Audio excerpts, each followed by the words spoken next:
Hey Rachel, Hey Ryan. how are you? Good. I'm good too, thanks for asking.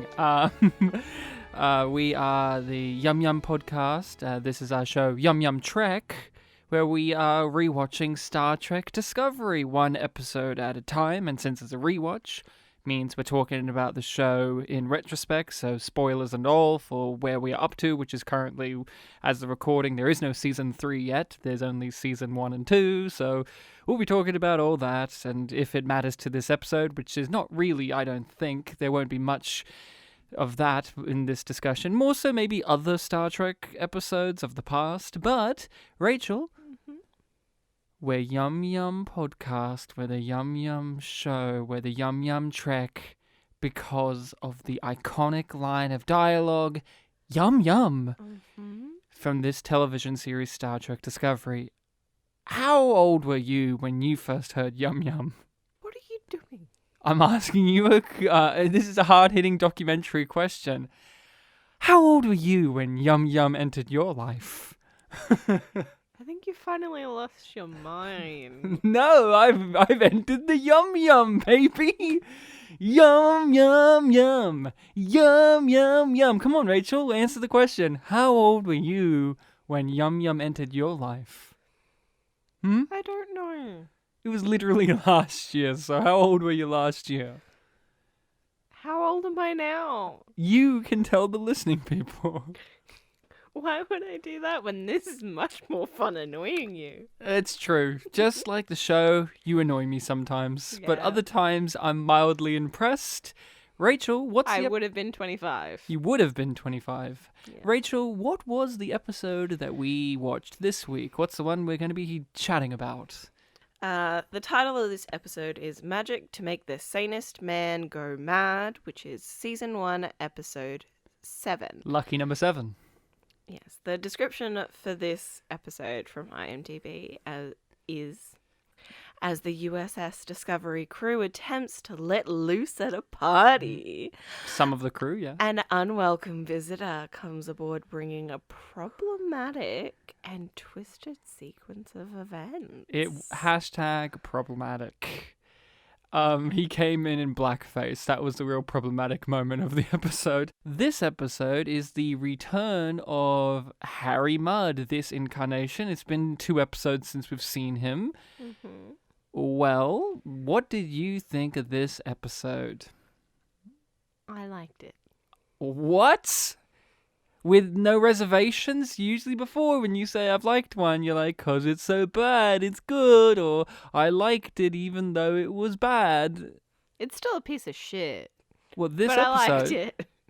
No, it's not. It's not exactly a piece of shit, but it's kind of like Please explain yourself, because I'm curious as to why you want to go that far. Are you just going that far because your relationship with Star Trek Discovery isn't the most positive, and that you're thinking of it as the whole entire thing? Okay. Because as we've said on the show before, episode- Season 2 really drained our souls, Yes. and Season 1 is a mixed bag.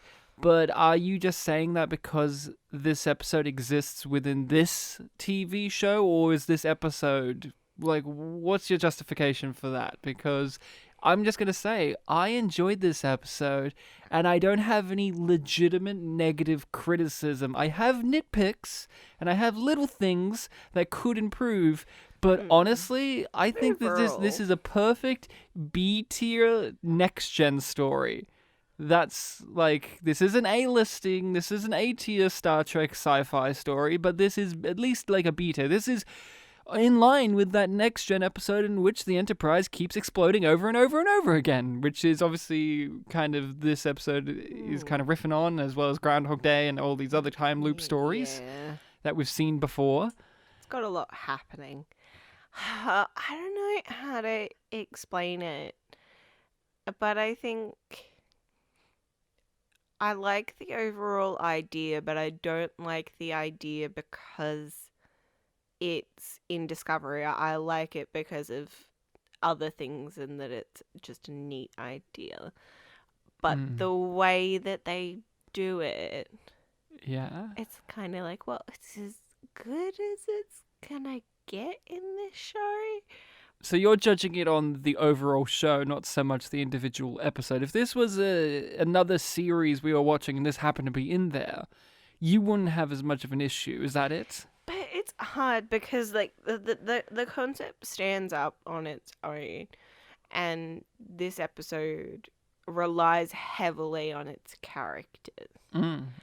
And I think a part of why I say that it's a piece of shit is because I know that it goes in the trash. This episode alone is a good episode of television. It's a fun romp. Yes. But I know that it goes in the trash, so that's why. So my you're hesitation. being judgmental about it via the series as a whole, right? So yes. I enjoyed this episode the first time round. I enjoyed it even more this time round, with the caveat of what you were saying, Rachel, in terms of it disappoints me that I know in my heart of hearts, for the time being, that this is my favorite episode of Star Trek Discovery, and I never, in my watching of it the first time round, and I'm not thus far the second time round, maybe we'll see after, but no episode has engaged me with its plot, with its gimmick, with its structure, with its characters in Star Trek Discovery like this particular episode. This particular episode is a standout because it feels more like traditional Star Trek in terms of they've got a sci-fi premise and they've got it used as a sci-fi premise, but they also have it as a framework for character interaction, character development, and character dynamics, as well as actually using the sci-fi premise for sci-fi. One of the issues that we have is they have sci-fi premise as a framework for melodrama or character drama, and the sci-fi premise, you really could just throw it away and it doesn't matter. It is window dressing. But in this one, you cannot remove the sci-fi premise as easily as you could, say, the last episode where I said, it's not actually about the rescue mission, it's about the character journey along the way. That was fine enough for that episode, even though that was the more boring part. This is so sci-fi with the time loop and how they have to do the science and how they have to figure it out and the whole thing of it. This is Star Trek stuff that appeals to me. This is the kind of stuff where I go, yeah, this reminds me of other Star Trek episodes. Is this the best Star Trek episode of all time? Definitely not, but I think it's more of a high B tier level of Star Trek, just like the one in Next Gen where the ship keeps exploding over and over again. Like that one's not in my top 10 list, but that's a good sci-fi episode, and this is good sci-fi episode. But it is a little disappointing that in my heart I know that this is the most invested I am in Star Trek Discovery from a narrative level and from a character level, because I enjoyed the characters. I enjoyed Ash Tyler in this episode, and I find him a plank of wood with eyes on. That's how disinterested I am in Ash Tyler as a character. I do not like Ash Tyler because he's a nothing to me other than an eventual plot twist. In this, he actually had a character. I actually felt for him. This actually felt like how Star Trek in the old days would have a one-off character that you genuinely cared about. I do, But finally, if that is my only reason to stay alive. It's not enough. Almost. Almost, but not quite. I can't be that selfish, Luxana. That's how good this episode was for me. It genuinely brought me in. I've never been this excited talking about Star Trek Discovery. I closed my notes and I was like, I'm ready for this. This is a fun episode. But you're looking like bewildered. You're like, whoa, what? But you've known the whole time that this is the episode I point to and go, I wish it was more like this. Yeah. This is the show I want. I want more episodes like this. I want more episodes that are, you know what this is? Focused. This is the most focused episode of Star Trek Discovery. This one felt like they had a tight script. There's some stuff that I would say you could trim or you could not do that would make it even tighter, but, that's just, that's that. Yeah. It doesn't actually impact it negatively enough for me to really give it a harsh mark. It does really feel like it's continuing those steps in the positive direction. Because we discussed how there's episodes where there's no thematic through line, there's just three things happening and they're adjacent to each other. And they're going to progress the overall narrative Yeah. plot, but as an individual episode, it feels like just Okay, a lore episode. Okay, these things are just happening and it doesn't feel grounded. And then we've had maybe one or two episodes where it's like these three things are working together. There's the thematic through line that's easy to see that makes it feel more cohesive. And then this episode gives you a hope that they're going to commit to just doing, okay, so there's one thing. Yeah, because this one's really just one thing. Yeah, and there's multiple characters going through multiple things, but this is just the one through line. The characters are along the journey. We've complained a lot about, particularly me, about how the show has an issue of feeling like everything's put on fast forward. Yes. And that style and that approach to writing works in this episode. Because it's a time episode where they have to do that. Like, that's a part of it. And that they use that to their advantage and they play with that idea rather than it feeling clunky or lazy, since it plays into the ideas of the premise. You don't, well, at least we don't hate it. I think a part of it too is I don't believe that this style of writing and execution that the series has had can't work for a Star Trek show, but I think it's a matter of focus and tone that are the big issues. And this episode has focus and it has tone. This fast, quick stuff, it works in this episode because of the, the immediacy of the issue, the fact that everything's looping and you feel like they need to go through this quickly because it's just going to reset again. Yeah, it works in this episode because of that. We've heard it. They've heard it. Everybody just wants to get on with it. And what makes it work too for myself is all the characters are working together. They're not only friends, they're not only colleagues, but they're all a cohesive team.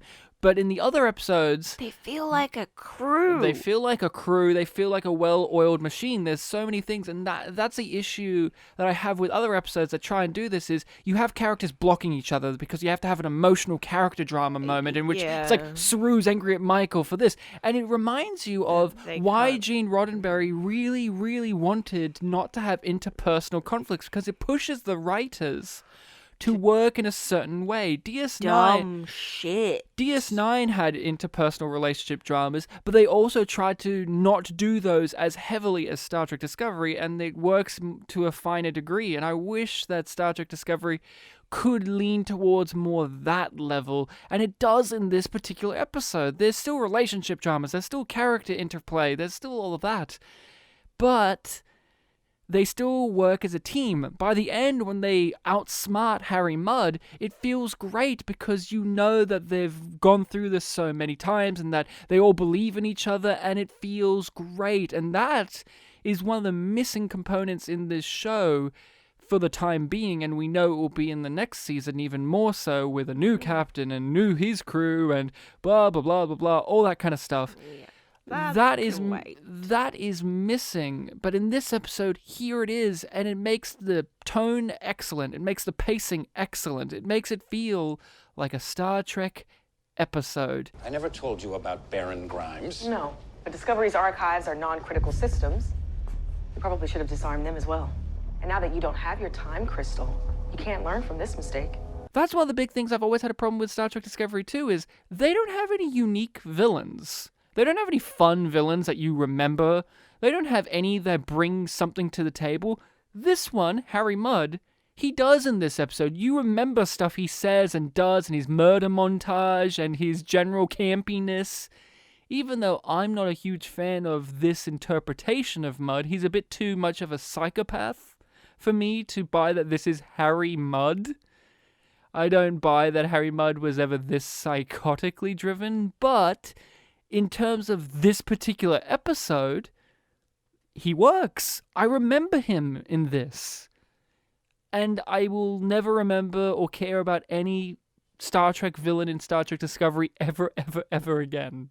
Isn't that weird? You will remember the one from season 2. What one from season 2? What one? Control? Control's not a fucking character. No, Control's not an actual antagonistic force that you care or even think about on a philosophical level as well as an engaging level. No. It's an entity, but it's not a thing. It's not a real character. It's not anything.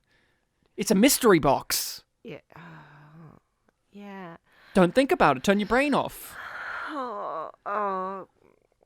But this episode, Harry Mudd does stuff. He says stuff. He has clever plans. He has countermeasures. He has a smart, clever idea, and I like the reason he's doing his plan. And I like how they foil him by playing to his ego, playing to that.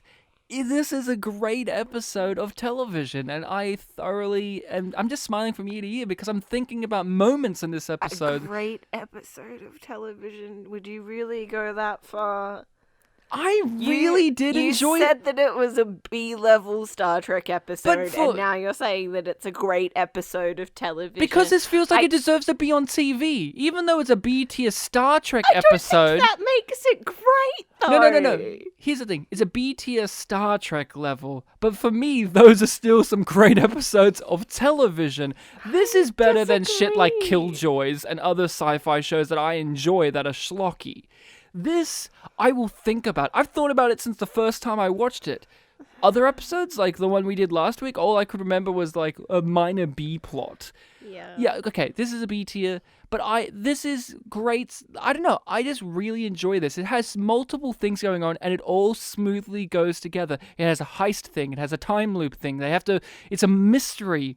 They have to figure out things. They have to use science. They have to use all this stuff, and I felt like, yeah, if this was what Star Trek Discovery was like more often, I think I wouldn't have such a mixed feeling about it, or I think I wouldn't have such an animosity towards it, because this is fun. This was fun, and that's the only, I do not describe Star Trek Discovery as a fun show. I describe it as an aggravating show. It aggravates me. This is the one where characters are just talking like people. They're not standing there being like, here is my character flaw, Michael. Remember that? Yep. You seem so defeated because we're on such polar opposite ends, evidently. Like, I'm here being like, I enjoy it, and you're like grimacing, and you're like horrified. What is it about this episode that doesn't work for you as an episode? I don't know how to explain it. But it's more about the way that you're saying it and the way that you're presenting it than what you're saying. Because I agree that this is probably the best episode. Yeah. But I still can't separate it from the rest of it. Just because it's less trash than the previous episodes and what we remember of the future episodes, I don't think that it deserves the praise. So you think I'm measuring on a curve? Yes. I knew that you liked it, but I wasn't expecting you to be this happy after watching it. Because I think that's also surprised me a little bit. We've talked about this on the show, and we've talked about this in real life. It feels like it's been a while since we have watched a good episode, let alone a TV show, of modern sci-fi. Yeah. Good sci-fi has been relegated to podcasts and movies and books in the modern age, while I feel like good sci-fi TV, it's way more missed than it is a hit, let alone an episode. Yeah. And I feel like this was a great episode of science fiction for TV, modern. And for me, that's like a big thing, because it's like when I think of good sci-fi TV, I have to go back decades. Yeah. And it's also a part of what makes it good is that the premise is uniquely suited to television, because it is best told with visual and audio and in a short format. Yeah. That makes it a great idea for an episode. Yeah. And like a lot of the other ideas fall flat either because they're so rushed that they don't make sense, or they're just so clearly ripping off something else. Harry Mudd is here. And in a few minutes, he's gonna take over this ship. He wants to sell it to the Klingons. He's already trapped us in a time loop. Harry Mudd? Wait, is this Vulcan humor?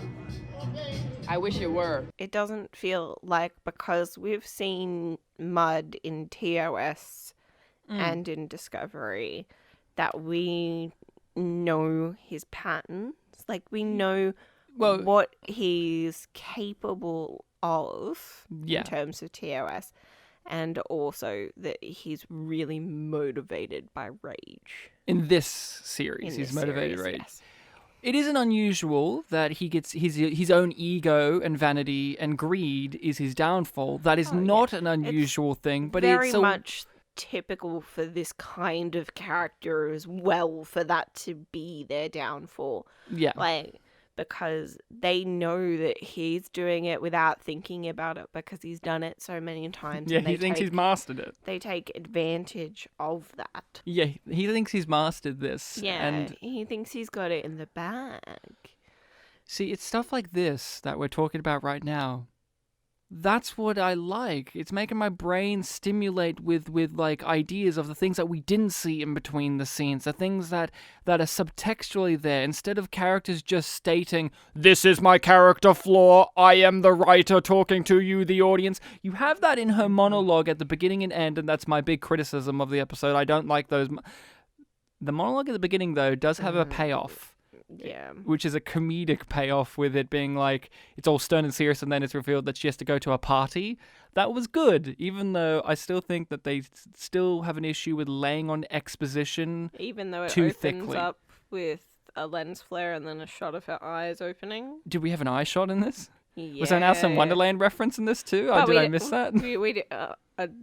Her attitude and description are very reminiscent of the style of Alice in Wonderland. Okay, fair enough. But I fear my personal history interferes with my ability to forge relationships. I am among the others, but also apart. I wish sorely to step out of my comfort zone, yet don't know how. I will ask you this. You say this is an okay episode. Yeah. It's okay. What do you want from a modern Star Trek show? Because you, as we've described and talked about before, you didn't grow up with Star Trek. You're newer to Star Trek. You haven't seen all of Star Trek. You didn't really care for DS9, so you weren't into that style of trying to modernize Star Trek or trying to make it gritty. You like TNG, you like Voyager, you like the original. You've seen the movies. I think hit or miss, but what do you want from a new Star Trek as someone who's not got a long-term history like me, where I go, oh, I want this, this, this, and this. Yeah, I think my main issue with this episode is that the plot is really good, but I still don't give a shit about any of our characters. I do not care that Michael likes Ash and Ash likes Michael. Yeah. I do not care, because them just saying she's admitted that she's never been in love before doesn't make me invested in that. It completely makes sense. They didn't need to tell me that. I already knew that from the way that she is. Growing up on Vulcan, love is an unnecessary emotion, and she's so career-driven up until the point of being the mutineer. And then she's a prisoner, so why would she at that stage be like, hey, yeah, I'm gonna fall in love with a fellow prisoner? She's disgusted by everybody at that stage. And then being on the Shenzhou, she was the first officer. And we didn't stop Riker from having relationships. No, it didn't. Riker. No, did it, Riker? No. You horny boy. Oh, he mounts a chair. What do you expect of the man? It's not my function to seduce or be seduced by the leader of another world. And they keep on saying, oh, Ash, you're so strong for overcoming the adversity. Like, 3 different people mention how long he was tortured and that he survived a lot, and that it's really commendable that he still has such faith in humanity and such drive. And he's tall. And he's tall. Because he's a Klingon. Yeah. I agree with you. These are valid criticisms. What I don't like about it. If this was in a show where I actually I don't care about what's happening. That is my problem with this episode. And that is not a problem with this episode. It's a problem with the series. You don't feel connected enough to the characters, but the plot itself was good. Yeah. But the characters you aren't invested in. Like, if this idea was a short film... Yes. With better characterization... Yeah. It would be one of my favorite short films, I think. Yeah. I agree with you with that criticism. There is an issue here where it does do the typical thing where it's telling you, oh, they're great characters still. Home. And it's just like... And Tilly is just whatever they want her to be. That is weird. Like, I get that she's drunk and she's like, you know, she's letting her hair down and loose. And you can't, it's not like you can't have socially awkward people be able to be socially interactive. But it does feel like every now and then they kind of just change whatever Tilly's thing is. So in this episode, she's super confident and she's like really kind of girly girl. Like, she's kind of like, I don't want to...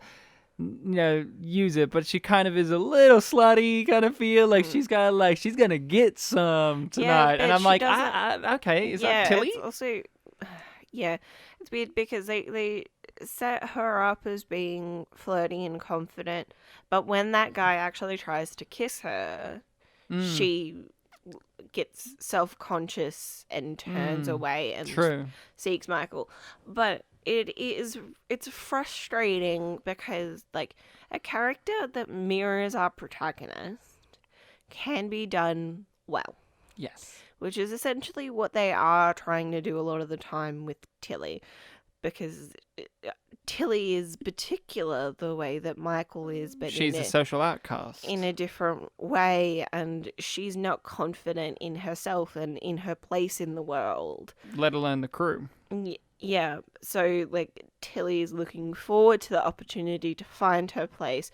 Burnham has lost her place. Yeah. And they're opposites in that way a lot of the time. So because Michael is so out of place at this party, Tilly is feeling really comfortable and confident. But it doesn't feel like she is that because she's her own character. It's because the writers needed or wanted to show contrast to Michael rather than, like, it always feels like they're too connected. So it's whatever is needed for Tilly to do in that scene, not what would Tilly do in that moment. True. I gotta ask, this being, I think, one of the best episodes of Star Trek Discovery, and you're still like, I don't care for it, it's fine, I like it, blah, like, it's not great because I don't like anything. Thanks. Are you ever going to... Like, if this is the peak... If this is the peak, are you ever going to get anything out of this show? Yeah, Like, what are you going to be enjoying?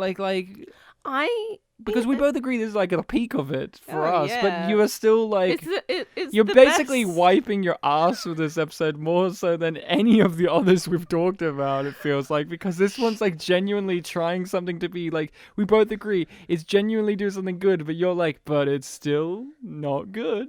I enjoy Discovery more when I'm like, this couldn't be fucking worse, and I'm fucking loving it. You're being I'm loving warming myself on the trash fire. You like the pessimism side of it. That is what I like about it. Because also I think because when I like that aspect of it, that is what I get more. So I don't get frustrated, because if I was watching any other show like this, especially with you. Yeah. Where, like, it wasn't Star Trek. Yeah. We would give up. That is the thing. If this wasn't labeled as a Star Trek show and had the iconography and has the potential to be a new Star Trek show, we wouldn't have continued on with this. And that is one of the sad statements of truth is... But because it is Star Trek, we will keep watching it. So I need to find something that I can latch onto that allows me to get some enjoyment from thinking about watching future episodes. Because if I'm just looking at it, for me, obviously you approach this very differently. Oh, yeah. But I can't go, okay, it's been to this bar. Maybe it'll get up there again. Maybe it'll get there. But because we know what happens in season 2 and where that leads, that we are without hope for season 3 being good. Yeah, we don't have any hope for that. We don't. At the end of season 1, we were like, this could go places. Like, it was like all Star Treks, not the greatest of, like most Star Treks, not the greatest of starting places, but this could go somewhere. It could. Like, we found the potential in it. Where, like, you are still, like, finding the potential for hope. And as you pointed out, I enjoy the pessimistic approach to it because that is how I get excited for watching new episodes. Like, remember when we were watching season 2 and I was like, I wonder what crap they're gonna give us this week. And I was like, please, Rachel, the first few episodes were actually all right. Yeah, and then they weren't. And then they weren't. Yeah, you're right. I am measuring this it's on very different approaches, but I do not think that this is a bad episode. It's not poorly written, it's not poorly directed, it's not poorly acted, and as I'm saying that, I realize how much it sounds like I'm just shitting on this. I think there is a truth to it, though, because I do know in my heart that I do have a bias and I do have baggage when it comes to this, because this episode is more in line with what I want, and I'm appreciating the things about it that I don't see in other episodes of Star Trek Discovery. Yeah. For instance, you were talking about, they're saying the characters are this, they're saying the characters are this, but you know what this episode does do? It shows us that they are these things. They are doing actions, they are having conversations, they are being characters. They are showing us, the audience, the things that the monologues and the dialogue tells us they are. They're actually doing it through action, and that is something that I've complained about time and time again in the episodes we've done thus far, and I will complain again. And that is something that I'm just like, please. Yeah. So you are saying that this episode shows us who characters are? Yeah, with their actions. Yeah. What actions show who Stamets is? Without any dialogue, what does he do that shows us who he is? The dance. Yep. That dance, that whole dance in the corridor bit. Absolutely. That was it. That's one thing in this episode. And that's a big thing in the episode. And it's a big point in the episode, and it's a significant moment for those two characters. Yep. Which is a rare moment. And that's great. I can give you another one. Yep. Him observing them interacting in the club and those multiple times, like him watching. And I think... Again. Yeah, and... little also, quiet moments like that. Even though this is slightly opposed to the rules that I set up, because I wanted to discuss... Like, I know that I approached that very antagonistically. Yeah, you were like, let me prove you wrong, Ryan, on that. No, because I knew that there were plenty of things with Stamets. But I also really like that in his new kind of, like, hippie high state that he told both of them what happened. Yeah. And we didn't need to see that scene. We needed to see the consequence of it. It wasn't about him telling them and him being wacky. It was about them reconnecting at that moment and getting that tenderness conveyed. Because we've seen them flirting with each other and we've been told about it. Yeah, and then developing that connection. but actually getting to see that sweet, quiet, steady moment Yeah, it was nice. was really nice. And that works with that. Yeah. But I'm still just like... And it is probably the episode where we get the most of that. And that's part of what makes it the best episode of Discovery, is that it takes its time and it has those little pockets Yeah. of actually showing, not telling. Yep. And it, in a way, for me, that makes me more angry at it. I know. Because it shows that they can do that in this episode that is in this show that is obsessed with the fast forward button. Yeah. Like, all of those things happen in an episode that even has a more hectic plot than some of the others. Yeah. But they actually, like, they slow down and it has, like, those moments have a beat across the whole episode because they're particularly when the time loop is about to reset. Like, they've run out of time, so they just need to stop and figure out where they are. Yeah, that was something I was going to say. Like, that's what this does for me well, where it is using the sci-fi plot as a framework for character development, but it isn't forgetting that this is a sci-fi plot.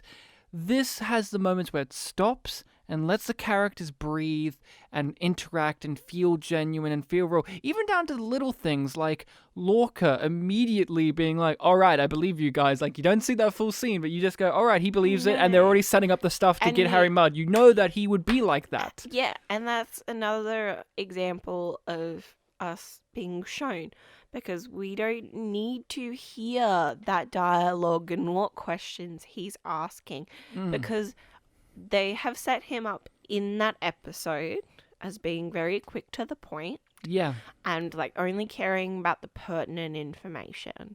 And we can see that they are being very direct with him. Yeah. So he's just like, okay, there's this. Okay, we're doing this. Yeah. And then we are seeing that happen in that sort of montage. You've been cheating. Passing notes in class to save your friends. Well, whatever you think you've come up with, I'll find a workaround. I'll keep resetting time until I do. Nobody beats Mudd. One of the things I really enjoyed about this episode, with a time loop story, usually the perspective is from the person who recognizes that it's a loop. Yes. This episode is not from Stamets' perspective, but No. from Michael's perspective, Yeah. and he's a tertiary side character in the episode who's coming in, and I found that really fun. Usually Yeah. you get a tertiary, like a character who's the point of view. This episode also reminds me in turn of the best episode of Star Trek, Yesterday's Enterprise, in which that was an alternative reality thing, and we're seeing it from the perspective of Guinan, who realizes something's amiss, and she has to convince Picard. And that is great. That episode, that works where you need a whole episode about convincing Picard that things are not right. Yeah. That works for that, because we already understand their relationship as characters, even though Guinan's not even a main character or really important. You could remove Guinan from that show, and it wouldn't make much of a difference. No. I would miss her greatly, Yeah. but she serves a particular purpose in the way that she connects with other characters. and especially Picard. It's not what she does. It's who she is. And she kind of serves as a moral anchoring point for Picard when he's not sure of himself. Yeah. But this episode implements it where it's not from Stamets' perspective, and that was great. I found that really fun, and it was refreshing. It didn't feel like, oh, we're plotting down the same old Groundhog Day plot again. There was a refreshing take. I'm not saying that this is original. I'm sure that there are other ones that do this as well, but it was refreshing. You are mad. No, I'm Mudd. I didn't have a problem with the Michael revealing her big secret as she's never been in love, because It was I It didn't fits. I didn't find it as annoying as you did. It felt less on the nose. My big issue is I was even watching it. I was still just like, is it? I've never been in love, or I'm a virgin. oh please. My issue still is those opening monologue and ending monologue where it really is lathering on Yeah. thick. I really would have liked the episode to have ended with them at the turbo lift and they had their little back and forth, her and Ash, and that was really nice before they got in the turbo lift. Then they got in and she starts talking like the writer, where this is my character thing, blah. I like their little back and forth. The other issue I had a couple others. I liked the weaponized dark matter marble idea. It was silly. It was silly. And I like that Lorca has a bunch of them. Oh yeah, and like Harry just has them all on the desk. And I also like that they went to the effort to like animate inside the marble effect Yeah. as he's holding it. So it's just like That was it's good. kind of universe inside the marble. I like that. The other thing, and this is a nitpick, Stella was too nice. Yeah. She should have been way more of a shrill bitch. Even though the Stella that we did meet in the original series was an android version of her that was there to design to annoy Harry, I felt like they should have had her be more overtly repellent. But in this, she seems really sweet and naive, and Harry, in turn, gets an easy end. He gets a happy end because really, us, the audience, if you haven't seen that episode of TOS, or you don't know about Stella, or you don't know about that representation of her in that episode, in this, it's kind of like, oh, well, Harry's kind of getting off scot-free. Like, we've seen him in this episode brutally murder innocent people. Not just Lorca, but other people have been brutally murdered. And at the end, he gets what is committed. a happy ending relatively. Well, he doesn't, like, it's a punishment, but not really. If it would have been more satisfying if it was the exact same thing, except for Stella was how she was represented in that episode, a shrill, shrieking, harpy kind of woman. That's like a nitpick, I know, but I felt like in the end, Harry, because of how sweet-natured she was and naive, it kind of feels like, oh, well, Harry's kind of got off scot-free. And since I don't personally like that in this episode, Harry is more of a psychotic person, it kind of feels like he's really gotten off. Yeah. Okay. And that doesn't feel right. It doesn't feel genuine. Let's take a moment to do the math.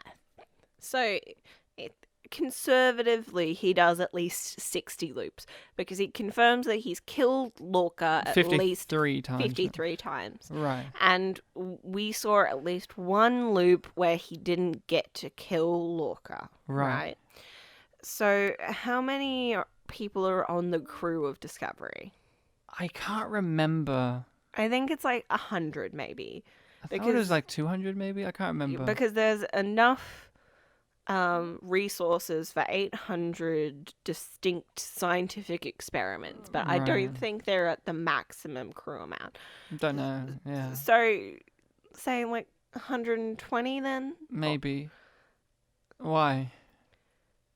Because You're calculating how many times he's genocided a whole ship of people? yeah, it's a little bit over 7,000 murders. Yeah, but it's fine because they don't count. They don't count. Yeah. Didn't you like his backstory about how him and the bug split up? Yeah. That was your favorite user. I was gonna bring that up as something that I like it. Bugs, no loyalty. Insects, no Bugs. loyalty. Yeah, like he went his own way. But I also So like the way that stupid. it's done in like a character motivated way. Mm.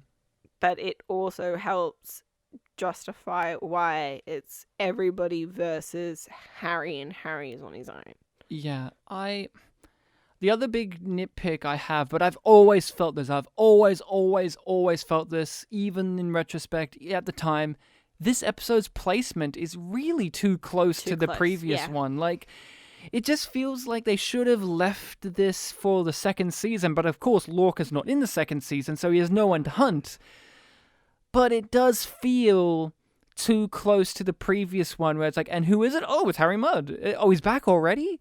it just lacked that certain punch that it would have, even if they at least had, I think they should have at least had 4 episodes between. But Yep. you literally have a singular episode in between.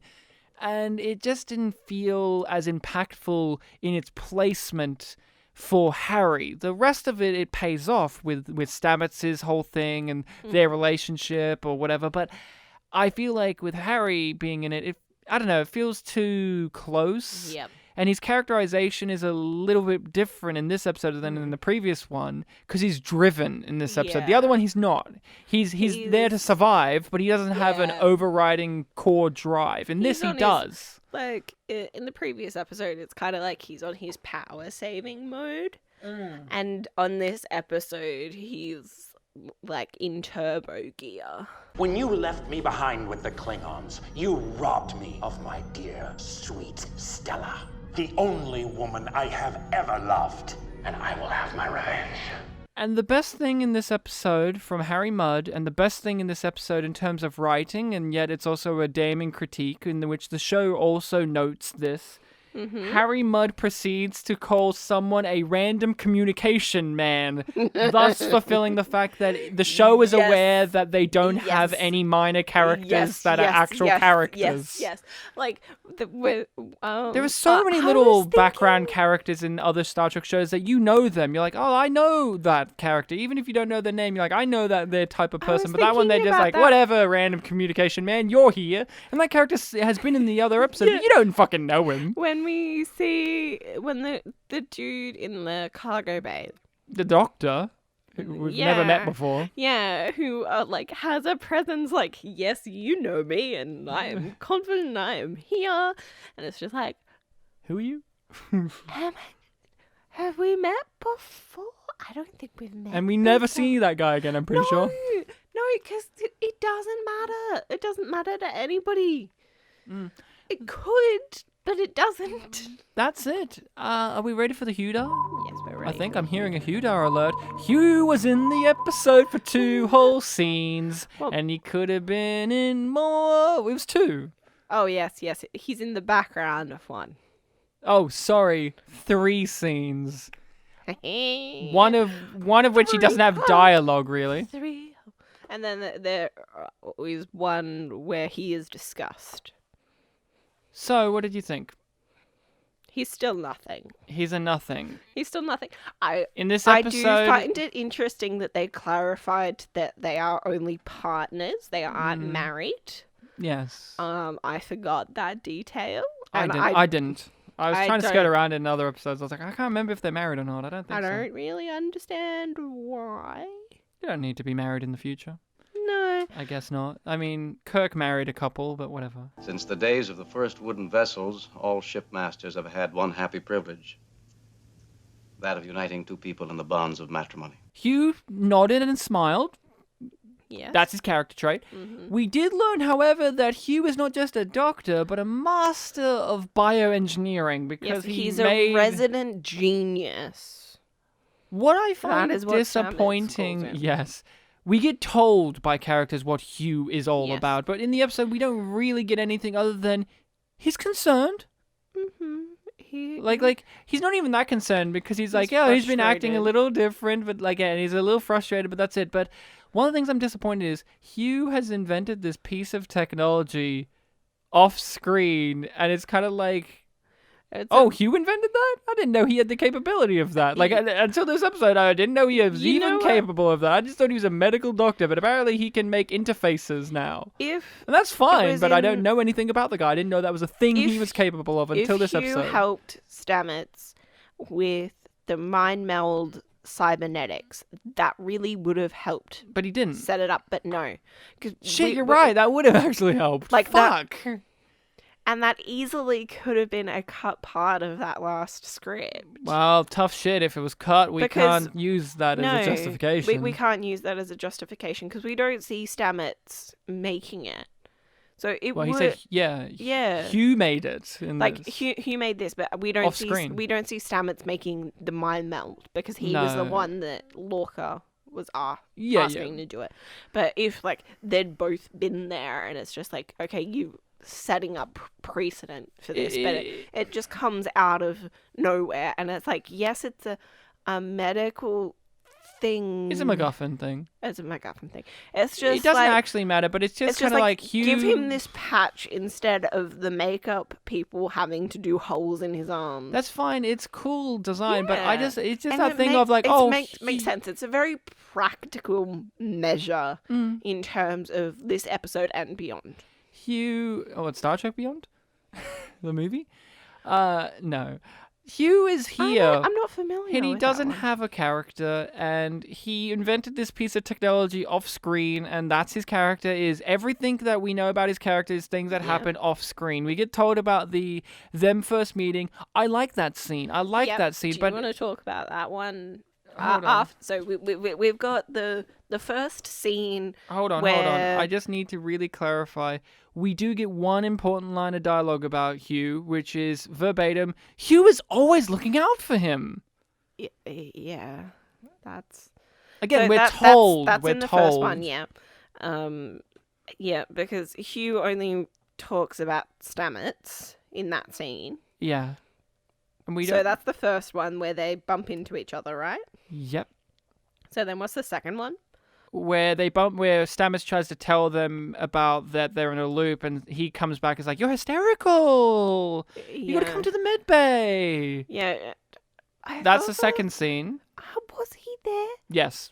Yes. I remember him being in the background, and I remember, like... Or maybe you're because right. This is how much of an Michael- impact Hugh is as a character, by the way. Because Michael is the one that says, okay, I Yeah, think you need to go to sick bay. Because I thought he was just there running after... You're right. When maybe. when Stamets is trying to catch them in the elevator before they go to the bridge. That's when I remember him being there and chasing after Maybe him. he was just smiling and nodding quietly in the background. That's you. Yeah. So those were the two that I remembered. What was the other one? You said there were 3. No, so I said that there was 2, and then the inferred one, like the one where he's discussed by Stamets. Oh, there's the other one where Harry pretends that he has called Lorca down to medbay. That doesn't actually have Hugh in it, but there's implied. They go, Dr. Colburn needs you down to medbay for Stamets, and Harry's like, haha, there is none. I did it, because Hugh's not a character. Yeah, he says his name is said. Okay. So let's talk about the opera talk scene. Yeah. Nice So scene. somebody trying to hum Castilian opera. It was nice. It was nice. And that's the deepest I will ever get of an insight into their relationship in this show. They is a scene where they talk about the core fundamental of their relationship, not actually witnessing that core fundamental. Okay. And as we've said in previous episodes, they haven't even abided by this core fundamental of their relationship by the fact that Hugh is such a spineless, terrible doctor. So they're... What Stamets explains as being like the foundation of their relationship is that both of them are honest and communicate verbally their honesty. Not consistent, is that? Not consistent. Not consistent, is that? But also, I would argue that should be the basis of anybody's relationship. Yeah, which Burnham kind of says that, like, communication needs to be the basis Yes, but of a good relationship. Like, that's basic groundwork. Yeah, but it's still good in the description because, polar opposites attracted in that way. It was nice. They found a common ground that isn't just sexual attraction, and that is enough for me when it comes to that. Thank God. It wasn't just, Hugh thought I was hot. Thank Christ. Yeah, and it wasn't, like, he pursued me. It was just, like, they started to chat after the one denial. It wasn't like I told him to fuck off a bunch of times and he kept on showing up to the coffee shop even though I told him not to. It wasn't like Hugh found out that he was fully functional and then fucked him, and that's enough of a relationship dynamic for them to mourn each other for seasons after and have a little hologram. like Tasha Yar. Tasha Yar, that great character. I mean, I actually like Tasha Yar, but, you know, hashtag justice for Tasha Yar, even though Denise left.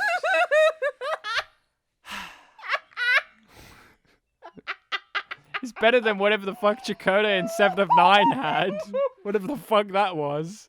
Are we going somewhere with this relationship? Do I need to play that through? Do you want the subtext that she's, attracted to him or in love with? No, absolutely not. We're not taking that any further. That was just a one episode thing. Don't play that. Okay. And then cut to last episode, they're in love. It's like, okay, we could have been playing, it was just a missed opportunity that subtext should have been there through all the rest of it, and they intentionally told us not to play the subtext. And that's it for the Hudar. He does literally nothing. He is a waste of time and a waste of space. The actor still hasn't proven if he's really delivering anything to the character other than just smiling and looking nice. And it is just he serves a practical purpose. Smiling and nodding, a practical purpose. My favorite. As well as the patches. Rachel, that's it. The title is annoying to this episode. The magic to make the sanest man go mad. Still a little bit pretentious, but fine enough. Yep. This is the last we'll see of Harry until the short treks. Yes. Till then, Harry, goodbye. Bye-bye, Harry. Bye, Rainn Wilson. You brought some much-needed fun antagonism to the show that the show will never have again. We're stuck with the Klingons again. Oh, what? Oh, and I guess Lorca, but we'll get to that. Harry's wonderful line of like, I've never been so excited to see those pointy-headed bastards. That was great. That was quite fun. Rachel, a pleasure talking Star Trek with you, even though we were very divided this episode. Even though we both liked it. We're both giving it a yum yum, I think, right? Yeah, it's a yum yum for me. Yum. This is the peak of Star Trek Discovery in my eyes, and it will never reach this again. How sad. But don't worry, Rachel. The future is going to be coming up in which we will get to encounter mystery box storytelling even more. Huzzah! I don't want to think about that, Ryan. Rachel, what's next episode? Si vis pacem parabellum? You tried.